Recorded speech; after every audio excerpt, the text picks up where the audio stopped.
কৃষ্ণ ভজন করতে সময় কারো জন্য অপেক্ষা করে বসে থাকবে না। প্রহ্লাদ, ধ্রুব প্রমুখ ভক্তগণ শিশুকাল থেকে কৃষ্ণ ভজন করেছেন।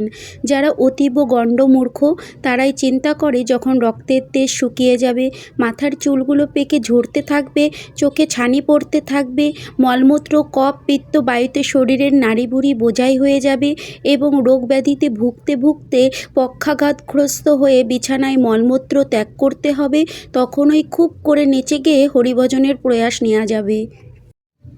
প্রায়শই দেখা যায় বাস্তবিক সেই সব মূর্খরা পরিবারের সবার কাছে বিড়ম্বনা ও ঘৃণার পাত্র হয় এবং সবাই তার মৃত্যু কামনা করে যাতে সে শীঘ্রই এই জগৎ থেকে বিদায় নিয়ে নরলোকে গিয়ে হাজির হয়।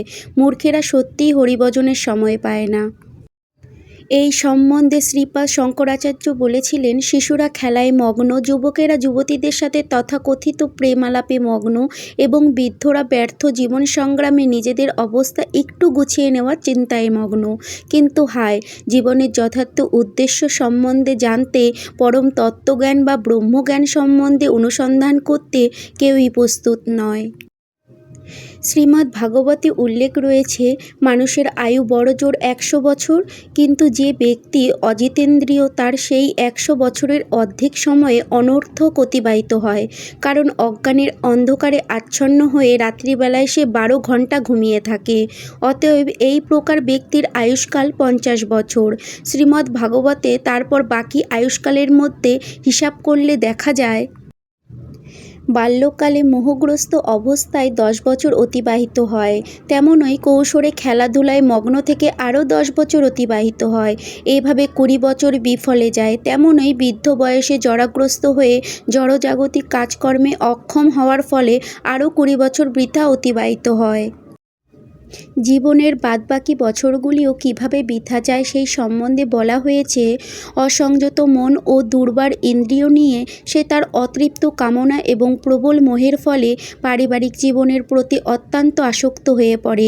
এইভাবে উন্মত্ত ব্যক্তির বাকি জীবনও বিফলে যায়, কারণ সেই কয়টি বছরে সে ভগবৎ ভক্তিতে যুক্ত হতে পারে না। এভাবেই দুর্লভ মনুষ্য জন্মের নরকীয় ব্যক্তি তার পূর্ণ আয়ুর সম্পূর্ণ অংশই বৃথা অপচয় ও অপব্যবহার করে এবং মৃত্যুর পর তাকে জন্মান্তর চক্রে নিম্নতর পশুপাখি কীটপতঙ্গের শরীর গ্রহণ করতে হবে। অত্যাধিক দুর্বুদ্ধি সম্পন্ন মানুষেরা গাধার মতন পরিশ্রম করতে, শূকরের মতো ভোগ বিলাস করতে, কুকুরের মতো চেঁচামেচি করতে, বেড়ালের মতো চুপচাপ বসে থাকতে, নানাভাবে সময় দিতে পটু, কিন্তু পরম নিয়ন্তার শরণাপন্ন হতে চায় না, কারণ পরমেশ্বরের প্রতি মন দিতে তাদের নাকি সময় নেই। জন্ম, মৃত্যু, জরা, ব্যাধিপূর্ণ দুঃখময় সংসার চক্রে ঘুরতে তাদের সময় আছে, কিন্তু জন্ম মৃত্যুর চক্র থেকে যিনি চিরতরে আমাদের উদ্ধার করে, তার পরমানন্দময় ধামে নিয়ে যাবেন, সেই পরমেশ্বর ভগবান শ্রীকৃষ্ণকে ডাকতে সময় নেই। এই হলো মূঢ়দের দুরবস্থা। তাই ভগবান শ্রীকৃষ্ণ বলেছেন, দুষ্কৃতকারী মূঢ়রা আমার শরণাপন্ন হয় না।